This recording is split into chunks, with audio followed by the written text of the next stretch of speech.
eu assusto. Então, vamos lá conversar agora um pouquinho sobre sífilis na mesma velocidade que a gente conversou sobre hanseníase, mas para dar uma visão geral mesmo da doença. Então, a sífilis. A sífilis é causada por uma bactéria chamada de Treponema pallidum. A sífilis é uma IST, uma infecção sexualmente transmissível, porque recai muito naquele aspecto que a gente vem batendo aqui, de que doença não é transmitida, o que é transmitido é a infecção, é o agente infeccioso. Se ele vai ou não causar doença, aí já tem muita coisa que interfere no meio do caminho. Então, o agente etiológico da sífilis é a bactéria, a Espiroqueta Treponema pallidum. Essa bactéria é uma espiroqueta gram-negativa e um ponto que a torna diferente de outras bactérias gram-negativas é o fato dela ser desprovida de LPS, que como a gente viu lá na aula de endotoxinas e exotoxinas, o LPS ele é a própria endotoxina das bactérias gram-negativas. Então, uma vez que Treponema pallidum não tem LPS, ela não produz endotoxinas. Além dessa característica, Treponema pallidum apresenta uma membrana plasmática muito rica em lipoproteínas e em cardiolipina. Guardem esse nome cardiolipina, que quando a gente chegar para comentar sobre o diagnóstico, ele vai ser muito importante. Então, a Treponema pallidum é uma bactéria que, de modo similar ao que nós vimos para o bacilo de Hansen, ela não é cultivável em meios de cultura convencionais. Por quê? Porque ela é um patógeno exclusivo de humanos. E por ser um patógeno exclusivo mesmo de humanos, ela realmente precisa estar no corpo humano para conseguir viver, sobreviver, se multiplicar e seguir o seu ciclo biológico. Tanto que, fora do organismo humano, ela sobrevive por um período aproximado de apenas 26 horas. Então, ela é muito suscetível à própria temperatura ambiente e à ressecação, à dessecação. Então, esses são fatores que fazem com que esta bactéria ela não possa ser cultivada artificialmente. E o que acontece quando há a infecção por Treponema pallidum? Havendo a infecção, a bactéria irá invadir a corrente sanguínea e, posteriormente, invadir os tecidos. Nesse sentido, a transmissão da bactéria ela pode ser por via sexual, através do contato de órgãos genitais com lesões contagiantes, mas também pode ser congênita, que é o que a gente chama de transmissão vertical. E aqui, como a gente vai ver um pouquinho mais à frente, a transmissão congênita da Treponema pallidum vai depender muito do estágio da gestação e do grau de exposição do feto à bactéria. Aqui, então, só para a gente recapitular essa parte do que acontece quando a bactéria infecta um organismo, uma vez que Treponema pallidum consiga fazer essa infecção, ela vai entrar no corpo e, através do sistema linfático, ela vai migrar para a corrente sanguínea e, a partir desse momento que ela atingiu a corrente sanguínea, ela vai se disseminar no organismo e ela pode induzir lesões em diferentes pontos do organismo. E aqui um ponto interessante é que o ponto de entrada, o sítio de infecção, né, que é o local pelo qual houve a infecção com a bactéria, a gente vai ter uma resposta imunológica inicial ali, né, mediada pelas células da imunidade inata, que vão induzir a erosão e a ulceração desse ponto pelo qual a bactéria entrou. Uma vez que isso aconteça, a bactéria ela é capaz de disseminar, atingindo a corrente sanguínea, ela pode se disseminar para todo o organismo. E o que acontece aqui? E isso essa parte que eu vou falar agora é considerado um consenso na questão da infecção por Treponema pallidum.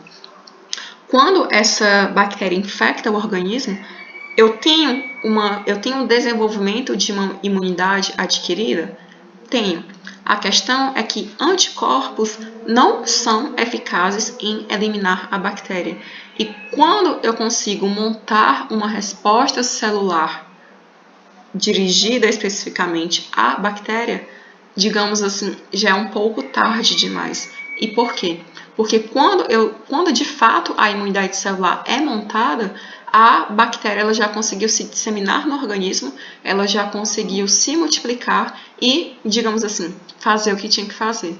Outro ponto muito importante associado à infecção por treponema pálido é a questão da formação dos imunocomplexos ou complexos imunológicos circulantes, que são exatamente aqueles complexos formados pela associação antígeno-anticorpo que tem a capacidade de se depositar na superfície de praticamente qualquer órgão. Então, como essa bactéria induz a formação desses complexos e esses complexos podem se depositar em qualquer órgão, então, potencialmente, qualquer órgão do organismo pode ser afetado pela presença desses imunocomplexos e pode virar um alvo não requisitado da resposta imunológica do organismo. Assim, a resposta imunológica montada pelo organismo passa a atuar contra esses imunocomplexos e, por tabela, acaba lesando os órgãos nos quais esses imunocomplexos se encontram. E, assim, vários órgãos podem ser lesionados nesse processo de infecção por treponema pálido. Quais são as manifestações clínicas associadas à sífilis? Primeiro que, a partir do momento em que há a infecção pela bactéria, eu preciso de um tempo de incubação aproximado de 3 semanas até o surgimento dos primeiros sintomas da infecção. E esse tempo ele pode variar de um extremo mínimo, de 2 semanas, até um máximo de meses a fio. A sífilis, como nós vamos ver, ela é dividida, digamos, didaticamente em 3 estágios. Então, a gente vai começar vendo um pouquinho sobre a sífilis primária, a gente segue para a secundária e finaliza com a terciária. Então, no estágio primário da doença, o que caracteriza realmente o estágio primário da sífilis é a presença do cancro duro. O cancro duro ele pode ser entendido como uma pápula rósea, uma verruguinha, uma verruga que pode se assemelhar a uma úlcera de vermelho intenso. Então, aqui seria um cancro duro e aqui também uma outra forma de apresentação do cancro duro. O cancro duro tende a ser único, indolor, e em homens ele tende a se concentrar, a aparecer, na verdade, no prepúcio e no meato uretral. E nas mulheres ele pode surgir nos pequenos lábios vaginais, na parede vaginal ou no colo uterino. Nessa situação, até porque a sífilis tem muito essa questão de estar associada a via sexual de infecção, em 90 a 95% dos casos, o cancro duro surge na região genital, mas ele pode surgir em regiões extragenitais, como região anal, na boca e também na língua. O que acontece após a formação do cancro duro é que no intervalo de 4 a 5 semanas ele vai regredir espontaneamente. E é durante o estágio primário da doença em que ocorre a disseminação linfática e hematogênica da bactéria, ou seja, é durante essa fase inicial da doença que a bactéria, através do sistema linfático e do sangue, está se disseminando por todo o organismo. Então, nesse estágio primário, eu não chego a ter lesões internas, porque a bactéria está ali, ainda está se adaptando, está vendo qual é a do organismo que ela infectou, está se acomodando no local. Então, eu vou ter essa manifestação característica do estágio primário, o cancro duro, mas eu não tenho maiores indícios da doença. Após esse período de regressão espontânea do cancro duro, eu tenho um período de latência que pode durar de 6 a 8 semanas. E finalizado esse período de latência, eu começo a ter as primeiras manifestações do estágio secundário da sífilis. E aqui o que acontece? Eu já tive a disseminação da bactéria, eu já tive a formação dos imunocomplexos. Então aqui eu já tenho a alteração, eu já tenho o dano a diversos órgãos internos e também à pele. Aqui, as lesões que surgem são altamente infecciosas e essas lesões dérmicas, elas tendem a ocorrer por surto, ou seja, eu estou aqui de boa na minha, dormi hoje, acordei amanhã cheio de manchas na pele, cheio de lesões na pele. E elas não só surgem por surto, como também surgem de forma simétrica. Ou seja, se apareceu do lado esquerdo, vai aparecer do lado direito também.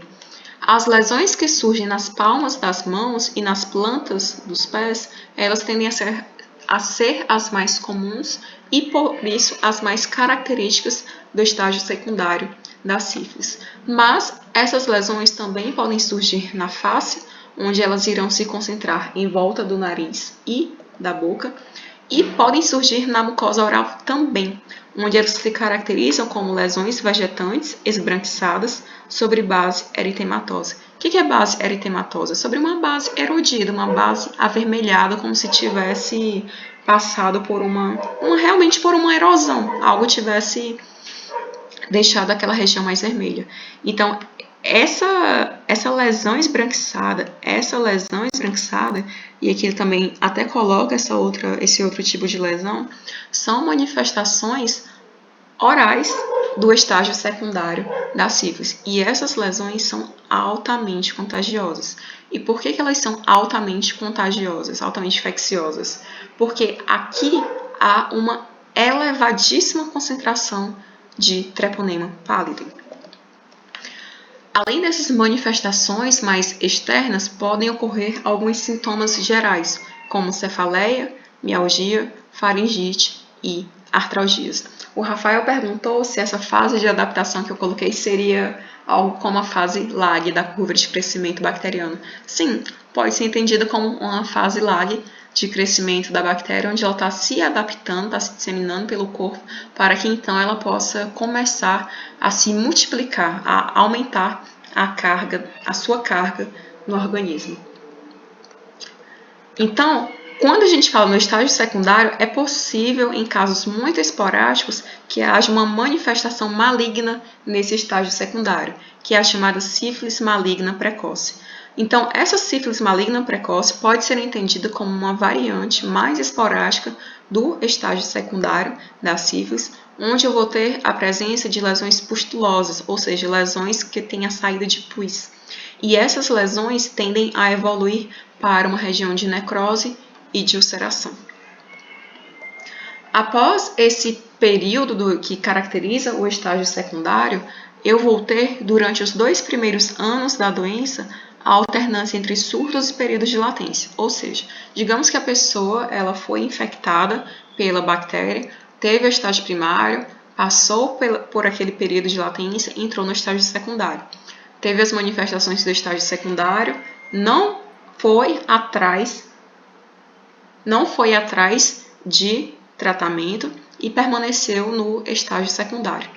Então, durante os 2 primeiros anos em que a doença se manifesta naquela determinada pessoa, essas lesões que caracterizam o estágio secundário, elas vão ocorrer em surtos, ou seja, vai ter horas, em determinados momentos, essas lesões vão surgir e, uma vez que elas surjam, para de surgir novas lesões. E quando as novas lesões param de surgir, eu entro em um período de latência. Por quê? Porque eu não vou ter o surgimento de novas lesões. Acontece que ao fim desse período de latência, que tem um tempo indeterminado, dependendo da pessoa, então é um tempo que varia de acordo com o organismo, ao final desse período de latência, eu volto a ter o surgimento de lesões na pele. E eu fico nessa alternância entre lesões, período de latência, lesões, período de latência. Até que esses surtos, ou seja, o surgimento de novas lesões, ele de fato para, ele estanca, ele cessa. E aqui eu posso ter 3 possibilidades a partir desse momento em que eu tenho essa parada de surtos de lesões.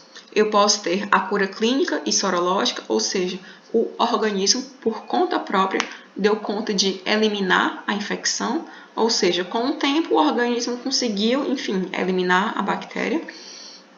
Eu posso ter, numa segunda situação, a ausência de sintomatologia, ou seja, eu não tenho realmente o surgimento de novas lesões, porém, eu permaneço com sorologia positiva, ou seja, se eu fizer um teste para detecção de anticorpos contra Treponema pallidum, eu vou achar esses anticorpos. E eu posso também ter o reaparecimento da doença, que é o que caracterizaria a sífilis terciária. Então, o estágio terciário da doença pode surgir muitos anos após esse período de latência que eu comentei com vocês. E aqui, os sintomas associados ao estágio terciário estão diretamente relacionados à resposta imune montada por aquele indivíduo. E as lesões características do estágio terciário tendem a ser classificadas de acordo com o tecido afetado. E muito importante, aqui eu já tenho a ausência quase total de treponema nas lesões. E atualmente os casos de estágio terciário da sífilis eles são muito raros, porque a gente já tem uma droga muito eficaz contra a sífilis. Então, como a gente já tem um tratamento adequado e sabe como tratar, é muito improvável que pessoas infectadas pela bactéria que manifestaram a doença atinjam esse estágio. Mas só a título de informação, eu trouxe 3 manifestações características do estágio terciário da sífilis. A primeira seria a sífilis gomatosa, que é caracterizada por uma inflamação progressiva com destruição tecidual, porém, essa destruição tecidual não gera incapacitação.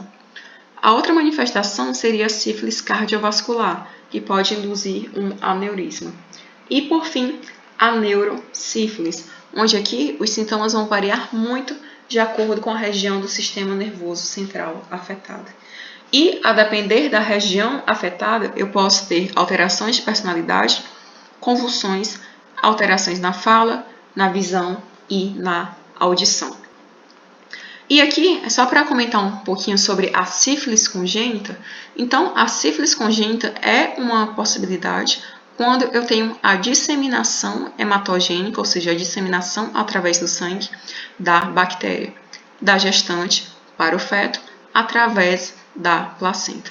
Então, aqui, o que vai determinar se de fato eu vou ter essa transmissão congênita é tanto o estágio da gestação, quando que a mãe foi infectada, quando que houve a infecção da mãe, o estágio da gestação e também o grau de exposição do feto à bactéria. Então, a sífilis congênita pode ter manifestações muito variadas, considerando todos esses fatores. Assim, algumas consequências associadas à sífilis congênita seriam aborto, morte neonatal e o nascimento de crianças com sífilis. E essas crianças que nascem com a doença, elas também têm aspectos, elas têm manifestações muito variadas.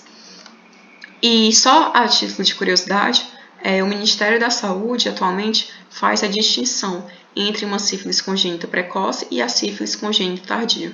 O que eles colocam é que a sífilis congênita precoce seria aquela situação onde a doença se manifesta até os 2 primeiros anos de vida do bebê. E a sífilis tardia seria quando a doença se manifesta após os 2 primeiros anos de vida do bebê. E nessa situação, na sífilis tardia, as lesões são consideradas irreversíveis.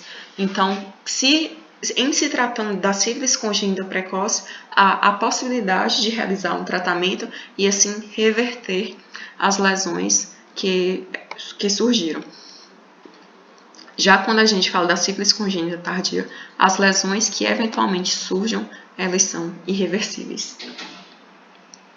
E agora, entrando no diagnóstico, o diagnóstico da sífilis ele é baseado em testes microscópicos, testes sorológicos não treponêmicos e testes sorológicos treponêmicos. Eu vou falar rapidinho com vocês sobre cada um desses aspectos. Os testes microscópicos são aqueles testes baseados na visualização de treponema pálido. Ou seja, eu vou coletar uma amostra daquela pessoa e eu vou procurar a bactéria naquela amostra.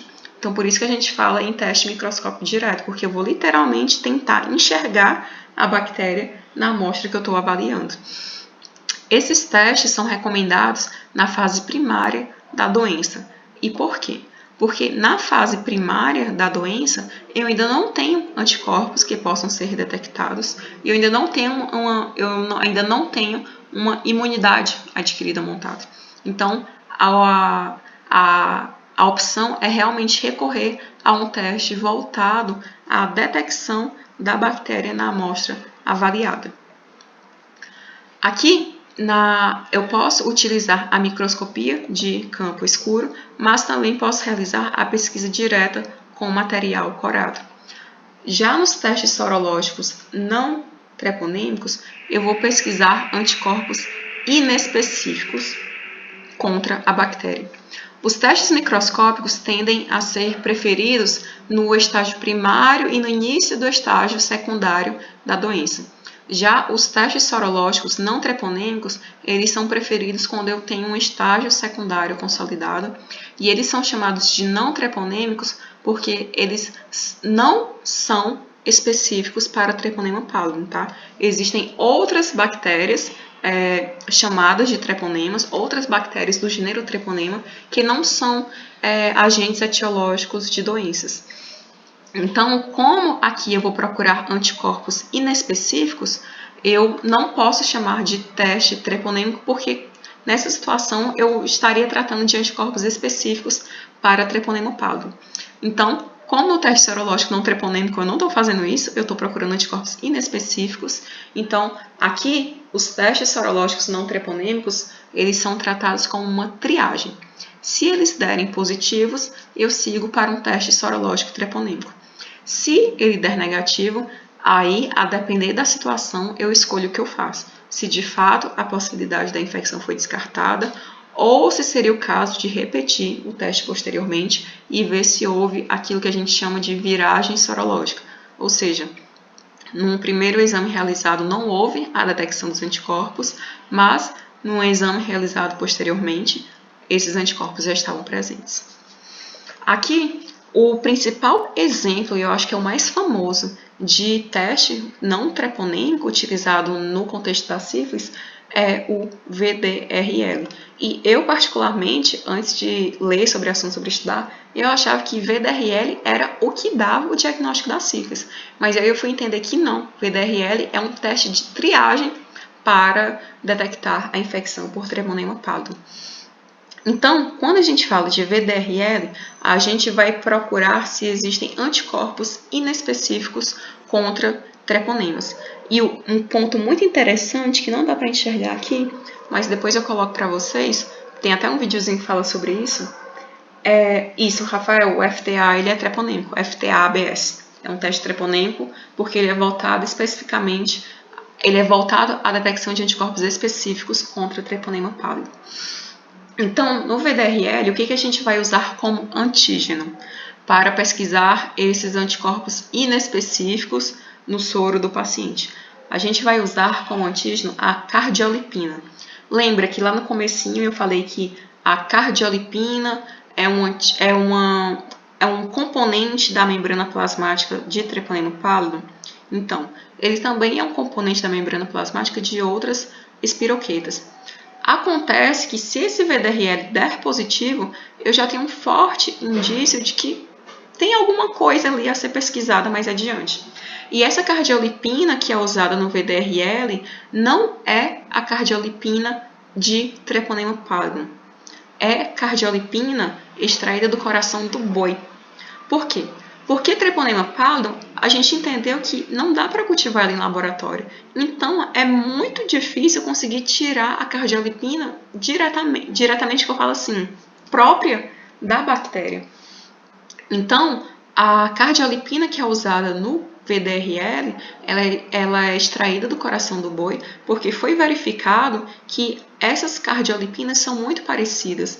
Então, se há a reação do anticorpo na amostra que eu estou avaliando contra a cardiolipina extraída do coração do boi, como a cardiolipina do coração do boi é muito similar à cardiolipina da bactéria, eu consigo então inferir que tem algo mais aqui a ser avaliado. Se essa reação deu positiva, pode ser que haja uma infecção em curso. E aí eu seguiria para um teste treponêmico. O VDRL é considerado um teste rápido e por ser considerado um teste rápido, ele é considerado não treponêmico. Agora, teste rápido, assim, só falando teste rápido, não dá para falar se ele pode ser não treponêmico ou treponêmico, porque o que vai caracterizar um teste como não treponêmico, um teste sorológico, O que vai caracterizar um teste sorológico como não treponêmico ou treponêmico é se ele está pesquisando anticorpos específicos ou inespecíficos. Então, se o meu teste pesquisa anticorpos inespecíficos, tá, então eu vou repetir. O que vai determinar se um teste é não treponêmico ou treponêmico não é o fato dele ser rápido ou, digamos, ser tradicional. É se ele está pesquisando anticorpos inespecíficos ou anticorpos específicos contra a bactéria. Se ele está pesquisando anticorpos inespecíficos, então ele tende a ser enquadrado como não treponêmico. Agora, se ele está pesquisando anticorpos específicos, ele tende a ser enquadrado como treponêmico. Deu para pegar? Então, beleza. Então, é isso. Por que a cardiolipina ela é muito importante no contexto do VDRL? Então, se o VDRL der positivo, aí eu tenho um motivo para realizar um teste sorológico treponêmico, onde eu irei pesquisar anticorpos específicos contra treponema pálido. E testes sorológicos treponêmicos confirmam o diagnóstico. Então, só para a gente fixar essa informação, testes microscópicos confirmam o diagnóstico. Por quê? Porque eu estou enxergando a bactéria na minha frente na amostra avaliada. Então, não tem para onde correr. Se eu conseguir visualizar treponema pallidum na minha amostra, então eu confirmei o diagnóstico. Teste sorológico não treponêmico. Não é confirmatório, o valor dele é apenas de triagem. Deu positivo, eu parto para um treponêmico. Deu negativo, aí dependendo do caso que eu estou lidando, eu decido o que eu faço. Teste sorológico treponêmico define o diagnóstico? Define, porque aqui eu tenho pesquisa de anticorpos específicos contra treponema pálido. E aqui eu coloquei só como exemplo mesmo um tipo de teste sorológico treponêmico, que é o FTA-ABS, onde eu vou pesquisar anticorpos específicos contra treponema pálido.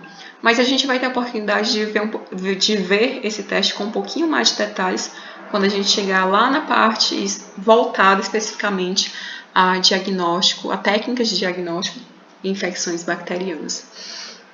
E o tratamento da sífilis, como nós sabemos, é baseado no uso da penicilina benzatina, o famoso benzetacil. E agora também, só para finalizar com um panorama epidemiológico rapidinho, a sífilis adquirida, que seria essa questão da sífilis adquirida por via sexual, ela, a partir de 2010, teve uma taxa de detecção aumentada, sendo que de 34,1 por 100 mil habitantes em 2015, ela pulou para 76,2 em 2018. Então, a gente tem uma curva crescente na detecção de casos de sífilis adquirida ao longo dos anos, desde 2010. Além disso, no período de 2018 a 2019, eu tive uma redução na taxa de detecção em gestantes e, assim, uma taxa na detecção da incidência da sífilis congênita e na detecção da sífilis adquirida. Porém, o próprio boletim epidemiológico, de onde eu tirei essas informações, ele coloca que essa redução não é porque teve uma redução na infecção, é porque houve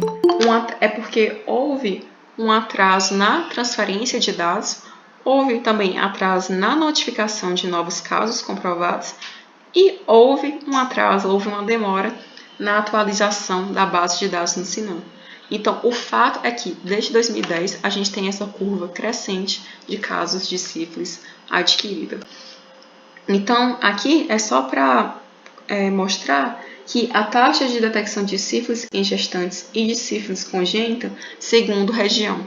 Então, a gente vê aqui que na região sudeste e na região sul são as duas regiões que concentram a maior proporção desse contingente de sífilis em gestantes e de sífilis congênita. E olha só, a média em cada uma dessas duas regiões é maior do que a média nacional, em ambas as situações. Então, a gente consegue ter uma dimensão de como que está a incidência, a ocorrência da sífilis nesse contexto. Já esse gráfico, ele mostra a taxa de detecção de sífilis em gestantes e de sífilis congênita segundo as capitais. E quem que sai na frente? Porto Alegre, Rio de Janeiro, Rio Branco, Vitória e Campo Grande. São, então, as 5 unidades da federação que concentram a maior proporção desses novos casos. Já aqui, ele mostra a taxa de detecção de sífilis adquirida. E a gente vê que é a região sul onde teve essa curva gigante de crescimento na detecção de novos casos. E aqui ele coloca também a taxa de detecção da sífilis adquirida, só que por unidade da federação. Então, a gente vê que aqui, por capital, a gente vê que várias se encontram acima da média nacional. Então, sífilis, gente, não tá para brincadeira, viu? Houve um aumento, assim, impressionante dos casos da doença nos últimos anos. E aqui, só para finalizar essa parte da epidemiologia nacional, segundo faixa etária, a gente também teve um aumento do número de casos, principalmente na faixa etária de 20 a 29 anos, seguida pela faixa de 30 a 39 anos. Mas em todas, a gente teve esse pico aqui, essa curva ascendente de crescimento até 2018. E quando deu 2018, a gente teve uma pequena inflexão para baixo, mais uma seguida de uma estabilização no número dos casos. Aqui eu coloquei esse boletim que fala sobre os casos, sobre a epidemiologia da sífilis na Bahia. E o que ele coloca é que houve um aumento significativo de casos de sífilis adquirida, sífilis em gestante e de sífilis congênita. E ao que ele associa esse aumento da detecção seria ao aprimoramento do sistema de vigilância e melhoria na notificação de casos pelos profissionais da saúde. Aqui, o que ele coloca é que houve um incremento na taxa de detecção da sífilis em todas as faixas etárias, sendo que houve uma tendência mais acentuada, mais perceptível, em uma faixa etária consonante com aquilo que a gente viu num contexto nacional. Seria na faixa etária de 20 a 29 anos e na faixa de 30 a 39 anos. Então, aqui a gente finaliza essas informações